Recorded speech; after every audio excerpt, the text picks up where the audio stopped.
Week before, I talked about how our heterosexual lust is actually the slippery slope that has created all of this sexual chaos that has overtaken America. And people's like, man, you got to talk to E. Michael Jones. He wrote this great book. So anyway, Mr. Jones, if you could first, for my benefit, I think a lot of people in the audience are well aware of you and your background. You're new to me. I've watched some interviews and I've tried to get myself up to date. But could you introduce yourself to me and the audience and give us a little bit of your background? Yes. First of all, thank you for those kind words. I grew up in Philadelphia. I was educated at Catholic college there, St. Joseph's College, then Temple University. Then I taught in Germany for a couple of years, came back and got my PhD in American literature and got a job at St. Mary's College and across the street from Notre Dame in South Bend, Indiana. And 1 year after I got there, on what was supposed to be a tenure-track position, I got fired for being against abortion at a Catholic college. And I thought, wait a minute, there's something wrong here. I go back to Temple and I say, I got fired. Oh, why? Because of my position on abortion. Oh, no, I'm against it. Well, you can't get, well, anyway, I was. And it gave me an indication that there was something wrong here. And I think what I discovered. What year was that? What year is that? I arrived there in 79. I got fired in 1980. So 1 year later, 1 year after I got there. And what I got during that period of time was there was something wrong with that place. And what happened was the sexual subversion of Notre Dame University and St. Mary's College. St. Mary's College at that point had been taken over by feminists. Feminists believe in abortion, so they didn't want me around. And so I decided to start a magazine, which was called Fidelity. It's now called Culture Wars, because I thought I have to figure out what happened here. Am I a victim of mistaken identity? And it turns out that I wasn't. Something big had happened there. And we're talking about the sexual subversion of the Catholic Church in the United States and of America, specifically at Notre Dame. So what was the big issue before I got there in the 1960s was contraception. That was a big issue. That was a big issue before abortion. And what I discovered over a period of years doing research, going to the Rockefeller archives, was basically that the Rockefeller Foundation was interested in changing the church's teaching on contraception. And they paid Notre Dame to have a series of secret conferences there that were culminated in a statement by all of these theologians that they no longer found the church's teaching persuasive. No one knew that the Rockefellers had paid for it. No one knew who was behind it. It looked as if they all just got down and decided on their own. No, it was a concerted effort to change the Catholic teaching because there were two groups that did not fall in line here. One was the Catholics, the other was the blacks. And the blacks have been singled out by Planned Parenthood in the late 40s with the Negro Project, created by Margaret Sanger to make sure that blacks stop having children. That was the way they dealt with that. It took about 20 years later before they decided to deal with the Catholic Church, and that's what they did at Notre Dame. So that's how I came to be where I am today. I wrote a book based on those experiences. About 20 years later, it was called Libido Dominandi, Sexual Liberation and Political Control. And what I realized was that what looked like liberation was really control, and the paradigm I used happened 2004. It happened 1 year after my book came out, as if to prove me right. But anyway, my book came out in 2003. 2004, the Israelis arrive in Gaza. It's one of their perennial incursions. Hold for one second. I want to get there, but I want to get there in proper order, because when you drop that, it's going to make me go deep off into that conversation. So Let me just hit pause right now, because you Libido Dominandi is the book that a friend of the show, Kevin, sent me interviews you've done on it. And it's like, because he's like, Jason, you're scratching the surface But this guy, E. Michael Jones, he's gone all the way there and explaining that. But before I get there, because what you're about to unpack about Israel and Palestine is very fascinating. But why do progressives, why are you so under attack by progressives and the Anti-Defamation League? You were canceled, it seems, before canceling became a thing. Why is that? Well, you only get flack when you're over the target. So I was over the target. I exposed one of the fundamental control mechanisms of the American empire. It's that simple. We can go back. The man who understood this was Aldous Huxley. Aldous Huxley wrote a book called Brave New World, 1933. Very prophetic book. He was connected with British intelligence. He came over here and was very influential in promoting drug use in this country. But he said in that book, after his book came out, another book came out called 1984. And 25 years after his book came out, he said, look, 1984 is about the concentration camps, about the gulag. It's about using brutal force to get people under control. There's a better way to get people under control, and it's called pleasure. Pleasure is much more effective than force. And that was the key to sexual liberation as a form of political control. So basically what you do is over this period of like 200 years, that book covers 200 years. It begins with the French Revolution. What you had was more and more sophisticated ways of controlling people through pleasure. And one of the main pleasures in life is sexual activity. So how do you mobilize sexual activity to get people under control? Well, the man who figured it out first was the Marquis de Sade, who wrote a book. The French Revolution is threatened, and he says he was also the first major pornographer in Europe. And so he understood the power that pornography had as to enslave people's minds. So he said, basically, we got this revolution. We want to keep the revolution going. The Catholics are coming from the West. It's called the Vendée. They want to stop the revolution.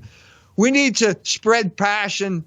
We need to spread sexual liberation because that will attach people to the revolution and it will lead this forward motion to keep the revolution going against reaction. Now, there was a technological problem at that point because de Sade said, put naked women in the theater, and that'll arouse the passions, and passion will be the engine that drives the revolution. Well, the problem is if you have a big theater, it's hard to see the women, okay? You got a lot of men, but you can't see the women. If you have a small theater, you can see the women, but you can't see the men, but there are not a lot of people there. This was solved by technology. And basically the technology was, first of all, the camera, and then the motion picture camera, and then the use of film in the 20th century as a way of indoctrinating people. And then going beyond that, we now have the internet, and now we have these cell phones where every kid gets a cell phone and immediately starts looking at pornography. And that's the way this government keeps these people under control. Now, when this book came out, everybody thought I was crazy. What are you talking about? This is the opposite. This is freedom. 2019, you had a generation of young people who were raised on cell phones who were addicted to pornography, and I didn't have to explain to them that they were slaves of their own passions. They knew that. And as a result, they started acting on it, and that's when the NoFap November came, 2019, and then Rolling Stone denounced them all as anti-Semites because they weren't watching pornography. And they said that because pornography has always been controlled by Jews, okay? To this day, the owner of, you probably know this, but the owner of Pornhub is a rabbi. Now, why is a rabbi? Call his name so we can fact check that. I believe you, but Solomon, just type Pornhub, Solomon, rabbi. Gotcha. What's his last name? It'll come up. Because they had articles on this. So why is a Why is a man of God involved in pornography? Because the Jews have always been involved in pornography as a way of gaining control over the population where they're always a minority. That's the issue. That brings it up to date. Well, and it also brings in the ADL if you want to do that. Well, what I want to do next, but you feel free to do whatever makes the most sense, is I want you to walk through. I saw in an interview and I started looking it up. The National Legion of Decency, a Catholic organization that fought Hollywood, I believe, beginning in 1934, maybe. And you unpacked for me how that was basically a war between Catholics and Jewish lawyers who were running and helping Hollywood sexualize movies. Please explain that history. This is, right. I think, in the 1930s. Right. So in the early 20th century, the Jews take the motion picture camera. They go to Hollywood where there's a lot of sunshine. They need the sunshine to make the movies. And they immediately start subverting the moral code of the United States of America. And by the 1920s, everyone's upset. Everyone's upset. And the Protestants, who were the dominant group at that point, decided we got to do something to get the Jews under control. And so they brought in Will Hayes, who was the Postmaster General. He failed. And then in 1929, the Jews go into deep debt to finance talking pictures. And then the stock market crashes. And at that point, the Catholics saw their moment. Okay. All of culture warfare in America is between Protestants, Catholics, and Jews. Okay, that's the parameter. And so now the Protestants fail, the Catholics step up to the plate, and they have the advantage because they know the guy who lends them. It's an Italian Catholic at the Bank of America who's their main lender, and he says, I'm not lending you any more money. Well, if you can't roll over your loans at this point, Hollywood is in big trouble. And at that point, the Catholic bishops stepped forward and organized a boycott under the name of the Legion of Decency. And Cardinal Doherty, at that point, who was Cardinal Archbishop of Philadelphia, called a boycott of Warner Brothers theaters in Philadelphia, and it ended up Warner Brothers is losing $100,000 a week in Philadelphia alone. And Harry Warner's crying tears as big as horse turds. That's Joe Breen's statement, because he's losing so much money, and they're threatening to expand it to every big city in the north where they have large Catholic populations. And so the Jews back down, and they accept the production code, which means no nudity, no blasphemy, no ridicule of the clergy, and so on and so forth. A lot of it was idiosyncratic. In order to talk about Southern sensibilities, you would never have a black person and a white person in the same frame together. Certainly never a black man and a white woman. You would never have that. Okay, simply that's not a Catholic issue. That's a Southern issue. But they wanted to go and make it amenable to them, too. So for 31 years, from 1934, as you pointed out, to 1965, the Catholics controlled Hollywood. And the Jews didn't like it, and never liked it. And at this point, they started talking about it right after the war. And then in 65, they saw their moment of opportunity. This is the end of the Second Vatican Council. Everything seems to be up in air for the Catholics. The Catholic Church just passed a statement saying we've got to be friends with the Jews, called Nostra Aetate. And the Jews at this point play the trump card, which is the Holocaust. They come up with a Holocaust porn film called The Pawnbroker, and that breaks the code. And from then, within 7 years, you had hardcore pornography. 7 years from 1965, you have hardcore pornography in main-run theaters, and I'm talking about Deep Throat was the big breakthrough, 72, 73. So, and I want to be careful not to go out of order or miss something here, but this is where my mind immediately goes when I watch some of your previous interviews and I see how crystal clear you make your case and call out who you think is responsible. And where my mind immediately went to is like, oh, so if there's a group controlling Hollywood that had a long-running feud with Catholics, should I be sitting here surprised that Hollywood and the American media have really destroyed the Catholic reputation and church, and Catholic priests are known now as the biggest pedophiles in the world? Right. And the research actually says in the educational system, the Catholic system is far safer for your children than the regular public school system. There's far more sexual malfeasance outside of Catholic education than inside. But we're sitting here today and everybody thinks every Catholic priest, or 50% of them, 40%, I don't know what percent. You're not surprised, I wouldn't think, that there seems to have been a concerted effort to demonize the Catholic Church. No, this goes back to the foot of the cross. I mean, I wrote another book about that. It's called The Jewish Revolutionary Spirit. But basically, the Jews who accepted Jesus Christ broke out in warfare against the Jews who rejected Jesus Christ, or vice versa. They split right down the middle, and that battle has been going on for 2,000 years. So, no, I'm not surprised. If you want to bring it up to date on the pedophile issue, I grew up in Philadelphia, okay? Lynn Abrams is DA in Philadelphia. She's a Jewish lady who is also on the board of the ADL. She does an investigation. I'm going to look into this pedophilia thing. The only institution she investigated was the Catholic Church. And she came up with a grand jury indictment of there 300 priests are accused here and one indictment. So what does she do? She runs the pictures of 300 priests against whom she cannot bring a charge. Why'd you do that? Well, because you're trying to discredit the Catholic Church.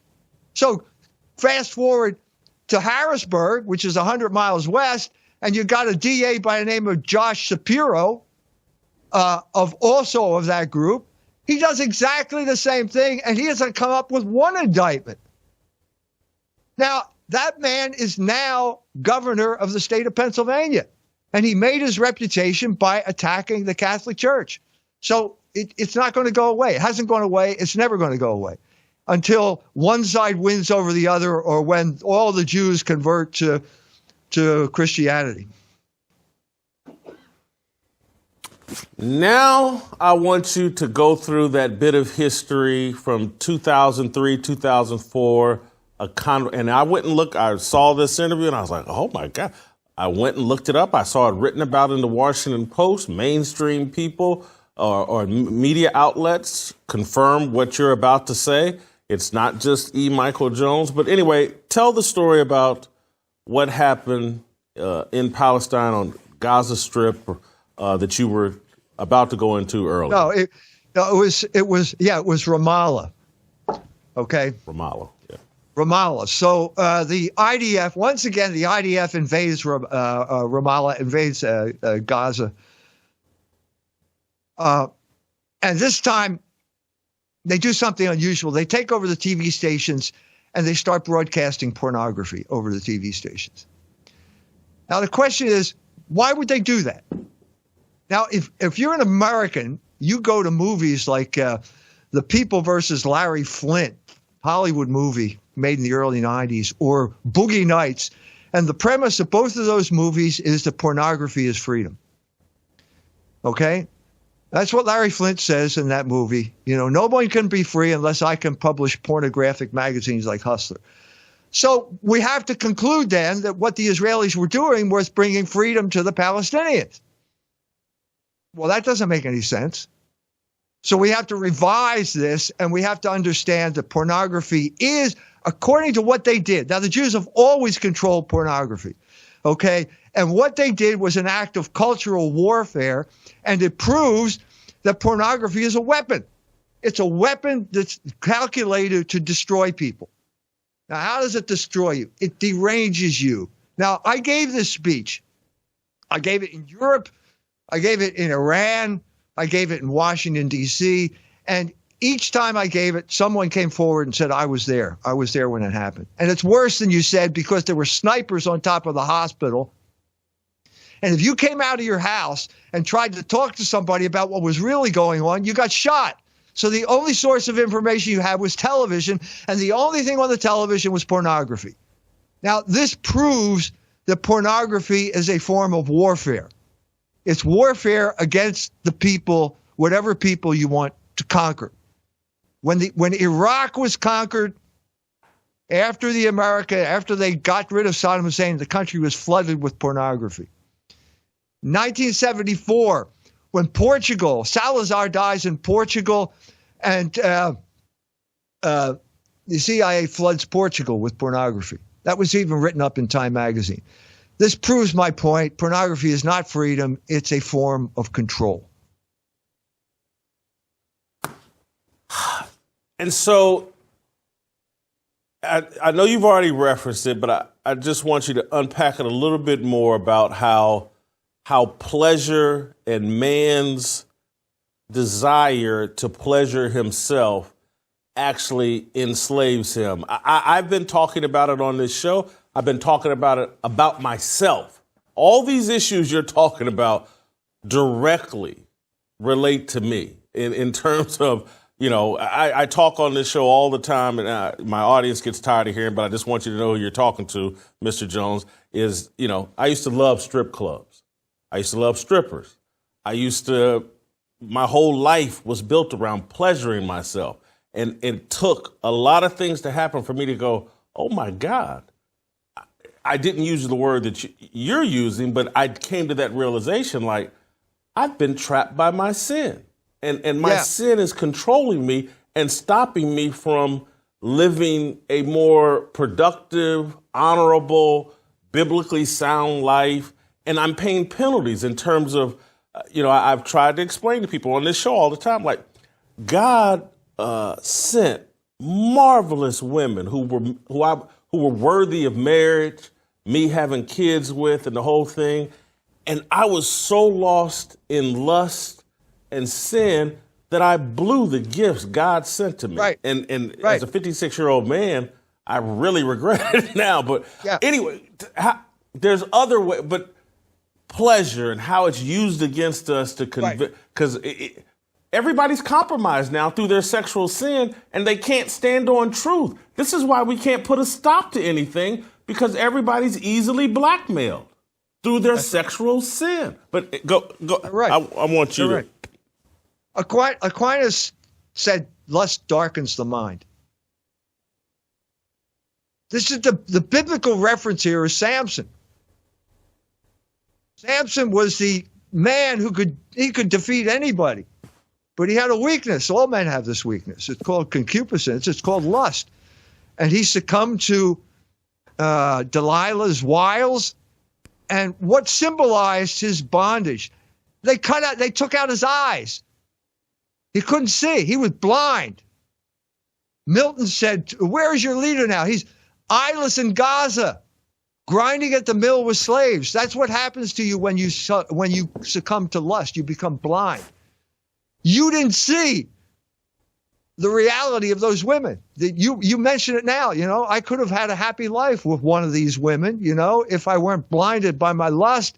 And that's too bad. I mean, you can't go back and undo the past, but you can learn from your lesson, from a lesson from the past. And Augustine said, a man has as many masters as he has vices. Now, this is a vice that St. Paul says all the other sins are outside of the body. This one's inside of your body. That's what St. Paul says. And what he means by that is all pleasure is potentially addictive. Whether it's drink, whatever it is, chocolate, you name it. If it's pleasurable, it's potentially addictive. But this pleasure, this desire comes from inside of you. This sin is inside of you. And so when you think it's me, like I want that, and that's me that wants that, when it's really your desires that are controlling you. And you can't see it because lust makes you blind. And that's why it's such an effective form of control, because it comes from inside. Chocolate's outside of you. Drink is outside of you. Drugs are outside of you, but lust is inside of you, and you identify with your lust. You say, that's me. Look at the homosexuals. That's their identity. Their identity is their vice. It's like me walking down the street and saying, yeah, I'm a drug addict. And I'm proud. I'm a proud drug addict. I'm a proud drunk. I throw up on my shoes every other night, and I'm proud of it. Well, that's exactly what the homosexuals have. They've identified with their vices, and they are being mobilized now as the shock troops to get everyone else under control. That's what's going on. The government, this is the most sophisticated and insidious form of tyranny in human history.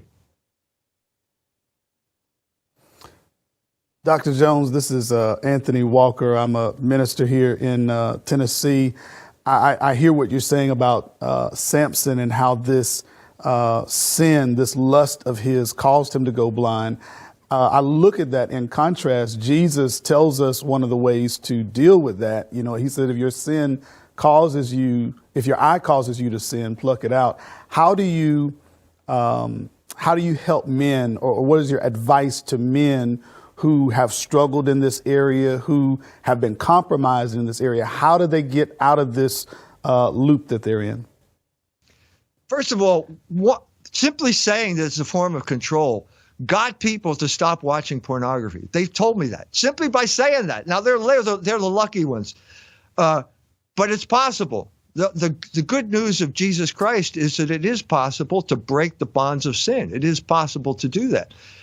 To do it, you have to start at the beginning, and you have to avoid the near occasions of sin like pornography. So stop watching pornography. And that will help with this bad habit of masturbation that a lot of young people have. That's a start in the direction. Now, Jesus Christ knows that we're weak, and so we need his help. And I'm saying grace is divine help in this regard, that we're not just left here alone. He didn't leave us orphans. We are here to get help from Jesus Christ, and we can lead successful lives no matter what type of life you led in the past. Now, I'm not saying that it's easy, okay? I just went through the story with this guy, Michael Voris, who was the big Catholic sensation, and it turns out he was a homosexual. Okay, so I was working with this guy. I wrote a book about him, and as soon as I write this book, the Catholics jump on me and say, well, don't you believe in forgiveness? Well, sure, I believe in forgiveness. But that's not the end of the story. St. John Chrysostom said, sin is the arrow. If you remove the arrow, you still have a wound. And you're going to have to work to heal that wound. And that's going to take time, and that's precisely what this guy didn't do. He went from gay cruises to Mr. Catholic spokesman like overnight, and his past caught up with him, and he fell. And nobody listened to me the first time around, and then he fell the second time around, because that's a really bad habit. Now, I'm saying all lust is a bad habit, but I'm saying if you're a heterosexual, you don't understand how bad the other habit is because you're not doing it. And how that deforms the soul. Deforms the soul so that you can't see anything. All that guy could see was his own narcissistic fantasy of himself as the savior of the world. So I'm saying, of course, I believe in forgiveness, but I'm saying you're going to have to work and develop the good habits that you didn't over that period of time, because you didn't get into that mess overnight, and you're not going to get out of that mess overnight, even with God's forgiveness. You got to work on it. You got to work on it. And the first thing is to eliminate all of these temptations. That's not easy now. I have to work on the internet. The internet is what it was one big X-rated bookstore, because the Jews insisted on keeping pornography on the internet because they know that's a form of control. So I'm saying, yes, I believe in that, but it requires work. Mr. Jones, why do you, and I'm not saying this because I necessarily disagree, I just want to know from your point of view, why do you single out the Jews? Because they got some collaborators who aren't Jews as well. The Jews have controlled pornography from the beginning, and they're controlling it to this day. That's why there's a rabbi who owns Pornhub.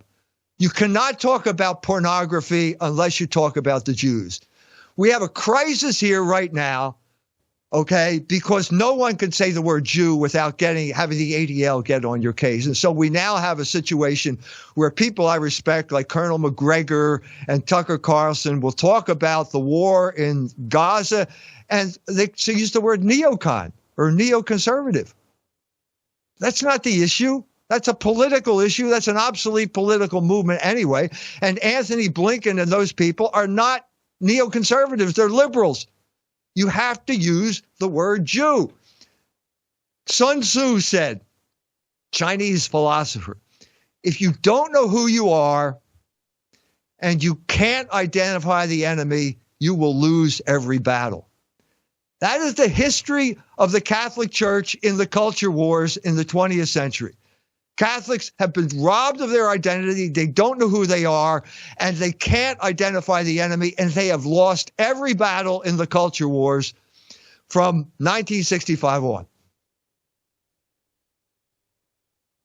The other point you make about, I want you to clarify what you say pornography. Some people will hear it and think, because when I hear you say it, that umbrella's wide. That's why I've moved away from Instagram and turned it over to guys on my staff, because I'm too tempted by the yoga pants and the booty shorts and all of that.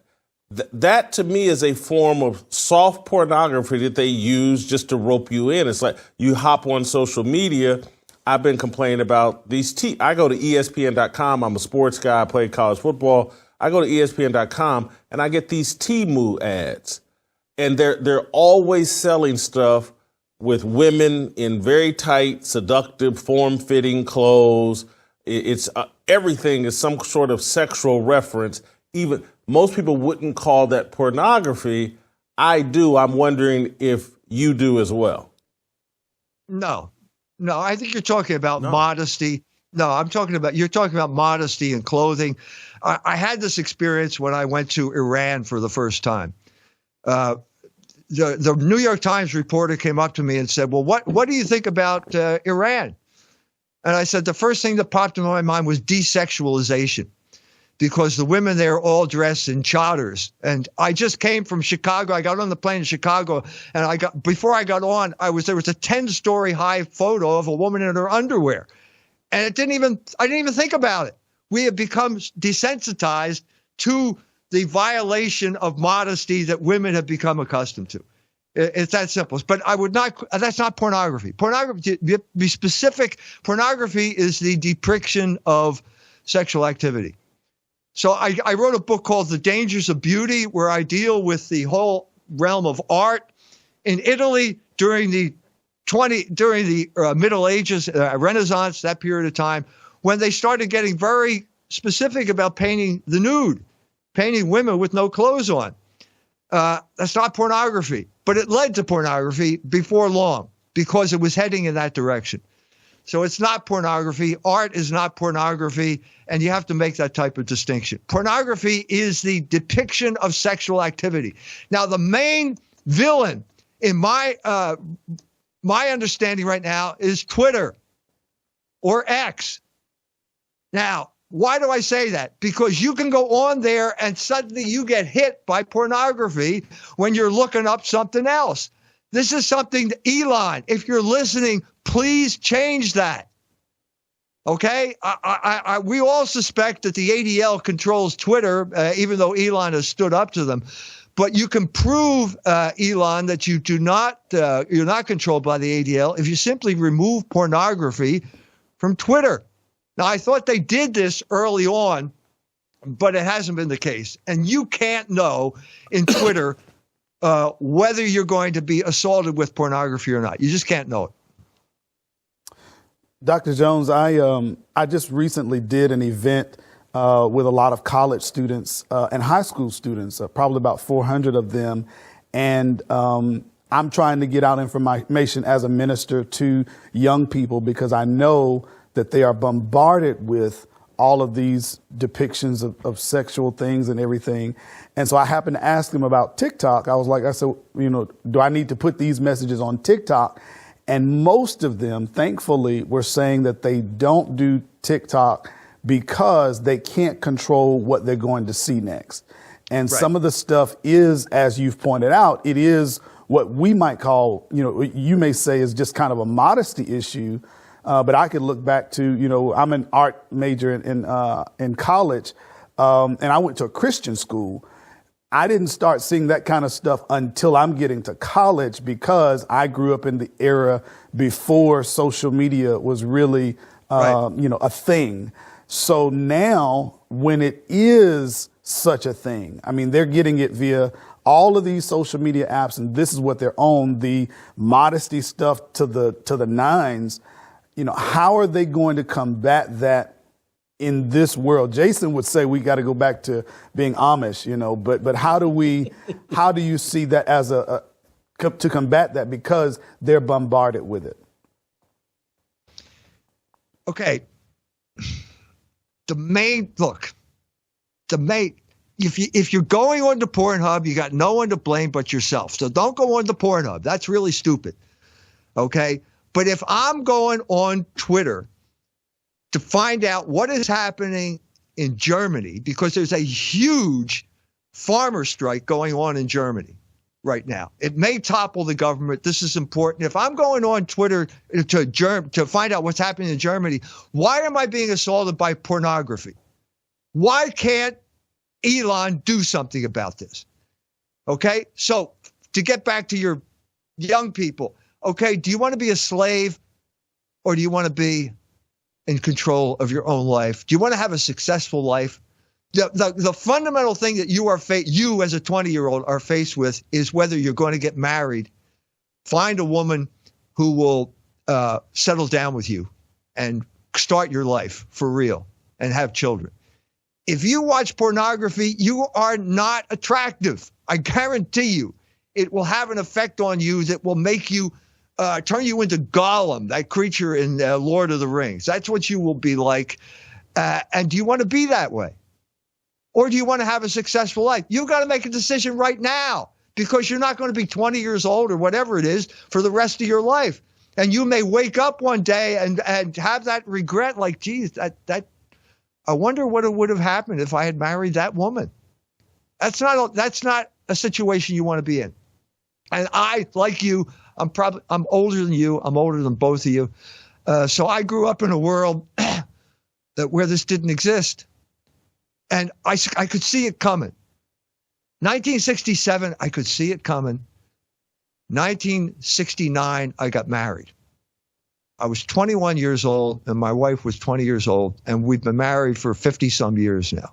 Okay. And believe me, I was spared a lot. Because marriage protected me. Marriage protected me in a way that I would not have been protected if I were on my own. I guarantee you that. And so that's what I'd like to share with people. It's possible. There is one recipe for the broad swath of mankind and the recipe for happiness. I'm not saying for everyone, but for the overwhelming majority of humanity, it's marriage. That's the way to salvation. That's you've got a bond with another person that you have sworn to, and you're going to be true to that bond until you die. And at that point, okay, you're dead. And then God can take care of you. But that's what holds, and I'm saying that's what holds our society in place. And I'm saying the Jews know this. And they have spent their entire time here in the United States of America undermining the moral fabric of the American people. Don't ask me. You can talk to other people who think this way. I get it.